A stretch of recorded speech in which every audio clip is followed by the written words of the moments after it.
महाभारत के अनुसार द्रौपदी राजा द्रुपद की बेटी और पांडव की पत्नी थी। कौरवों द्वारा आयोजित किए गए जुए के खेल में द्रौपदी को दांव पर लगाया गया। पांडव दांव हार गए और उसके बाद दुशासन ने उसे भरी सभा में अपमानित किया। द्रौपदी के चरित्र के ये पहलू है जिनके बारे में अधिकांश लोग जानते हैं, लेकिन बहुत कम लोग जानते हैं कि द्रौपदी का किरदार बहुत ही आदर्श है और उससे बहुत कुछ सीखा जा सकता है। तो आइए जानते हैं उनसे जुड़ी सभी बेहद रोचक कथाएं। गर्भ से नहीं हुआ था द्रौपदी का जन्म। महाभारत ग्रंथ के अनुसार एक बार राजा द्रुपद पांडवों से पराजित होने के कारण परेशान थे। जब से द्रोणाचार्य के कारण युद्ध में उनकी हार हुई, उन्हें एक पल भी चैन नहीं था।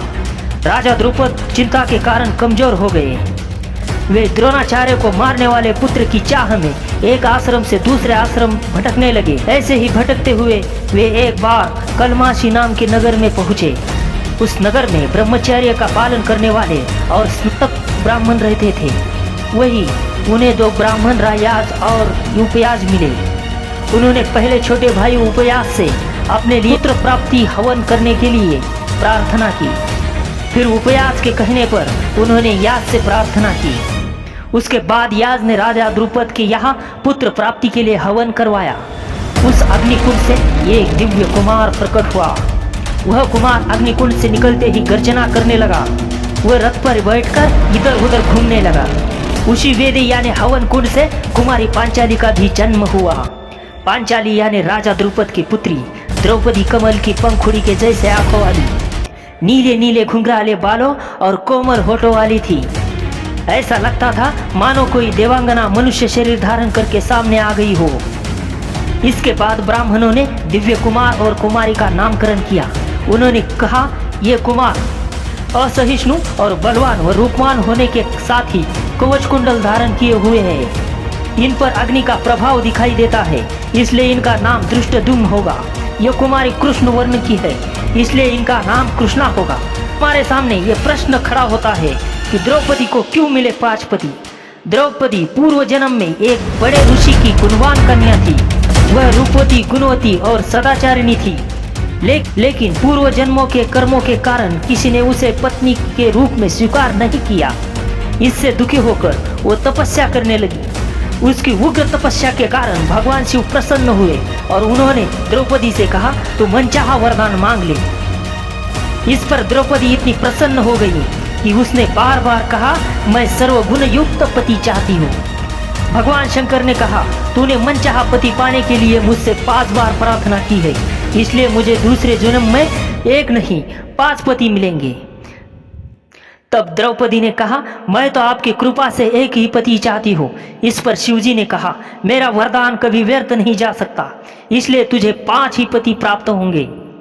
महाभारत के अनुसार द्रौपदी सुंदर होने के साथ ही बहुत बुद्धिमान स्त्री रही होगी। जब भी पांडव कमजोर पड़े या उन्हें कोई निर्णय लेने में संकोच हुआ, द्रौपदी ने हमेशा एक पत्नी का कर्तव्य निभाया। वो ये बेखूबी जानती थी कि उसे कब, कितना और कहाँ बोलना है। महाभारत के सभा पर्व में मिले वर्णन के अनुसार इंद्रप्रस्थ में आकर राजा युधिष्ठिर ने राजसूय यज्ञ का आयोजन किया, जिसमें हस्तिनापुर से दुर्योधन अपने बंधुओं सहित उपस्थित हुआ। इस यज्ञ में दूर दूर देशों के राजा महारथी वहां आए हुए थे। यहाँ पर दुर्योधन को महल के निरीक्षण के समय तब उपहास का पात्र बनना पड़ा। एक दिन की बात है, राजा दुर्योधन उस सभा भवन में भ्रमण करता हुआ स्फटिक मणिमय स्थल पर जा पहुंचा। वहां जल की आशंका से उसने अपने वस्त्र ऊपर उठा लिए। उसके बाद वह सभा में दूसरी ओर चक्कर लगाने लगा और एक स्थान पर गिर पड़ा। इससे वह मन ही मन में लज्जित हुआ। फिर स्फटिक मणि के समान स्वच्छ जल से भरी सुशोभित बावली को स्थल मानकर वह वस्त्रों सहित जल में गिर पड़ा। इस दृश्य को देखकर भीम, अर्जुन, नकुल और सहदेव इस पर हंसने लगे। दुर्योधन उपवास नहीं सह सका। महाभारत के सभा पर्व में इस घटना का इतना ही उल्लेख है। इस ग्रंथ में कहीं वर्णित नहीं है कि महारानी द्रौपदी राजा दुर्योधन को कहीं मिली और उन्होंने उनका उपहास किया। एक पत्नी को किस तरह अपने पत्नी धर्म का पालन करना चाहिए, इसका द्रौपदी से अच्छा उदाहरण नहीं हो सकता है। महाभारत में एक दृश्य है जहां सत्यभामा द्रौपदी से मिलने आई है और दोनों आपस में बातचीत कर रही है।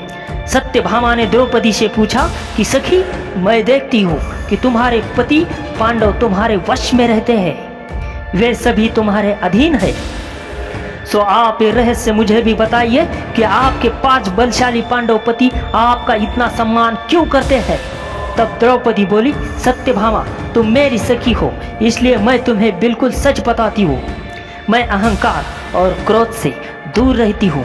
मैं अपने मन पर काबू रखकर केवल पति की खुशी देखती हुई उनकी सेवा करती हूँ। असभ्यता से खड़ी नहीं होती हूँ, उनसे कड़वी बातें नहीं करती हूँ, बुरी जगह पर नहीं बैठती हूँ, बुरे आचरण को अपने पास ही नहीं पटकने देती हूँ, उनके हर संकेत का अनुसरण करती हूँ। चाहे कैसा भी पुरुष हो, मेरा मन पांडवों के अलावा किसी पुरुष पर आकर्षित नहीं होता है।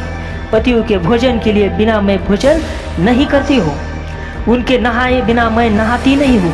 जब जब पति घर पर आते हैं तो खड़ी होकर उनके आसन और जल के देकर सत्कार करती हूँ। मैं बातचीत में किसी का तिरस्कार नहीं करती, समय पर भोजन बनाती हूँ और सभी को प्रेम से खिलाती हूँ।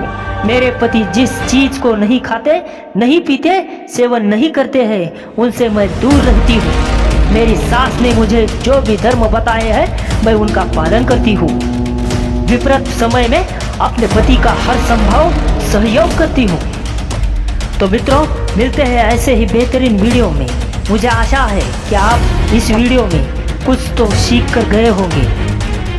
अगर वीडियो अच्छी लगी होगी तो चैनल को सब्सक्राइब और लाइक जरूर कर देना। धन्यवाद।